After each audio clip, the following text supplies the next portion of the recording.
While some are starting off a little bit chilly this morning and some are a little bit more on the warmer side, we'll call it. Some temperatures are down into the 40s for some and even into the 50s for others.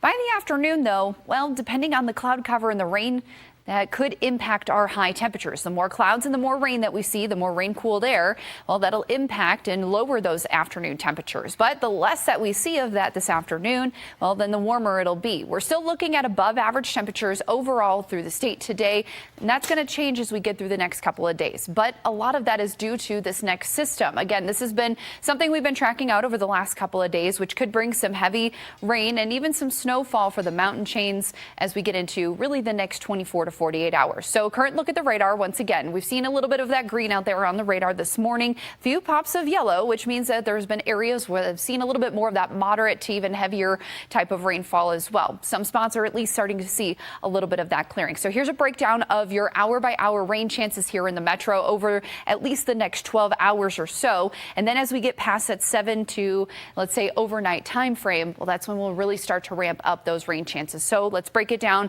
for you with the weather models now. As we get into the next several hours, again, I think most of us should remain on the dry side for us here in the metro. We'll keep the cloud cover around. And then once we get to about the early afternoon hours, we may have at least a few passing showers, maybe even a rumble of thunder or two. There's at least a little bit of some energy in that atmosphere that will allow for maybe some lightning strikes and again, some rumbles of thunder. By the dinner time hours, though, that's when we'll expect to see a little bit more of that coverage starting to increase across the state. By about 8, 9, 10 o'clock, that's when we'll see a little bit more of that starting to move into the metro as well. That could continue as we go into those overnight hours and as you wake up tomorrow morning. So your morning commute may be a little bit messy in the morning, so keep that in the back of your mind when you head to bed tonight. We should clear things up in the afternoon once again, and then could see another round or two once we get to the dinner time hours tomorrow evening. Overall, over the next 2 days, we're expecting anywhere from maybe 1/100 of an inch upwards to 1/2 an inch or more of rain. In some spots, snowfall amounts anywhere from a dusting to upwards to 8 inches. Some models are a little bit more on the aggressive side for that, but the southern side of the state, at least for the southwest side, a little bit more on the wet side for the day today. 70% chance for our friends in Silver City. Roswell will give it a 20% chance for the afternoon and then increase that as we go into those overnight hours as well.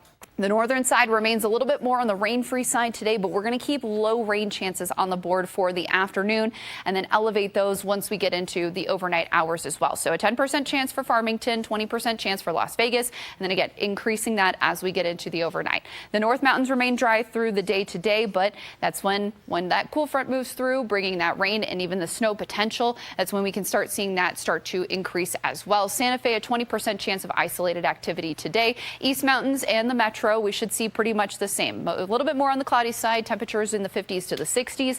And again, lower rain chances for the afternoon, but that increases through the overnight.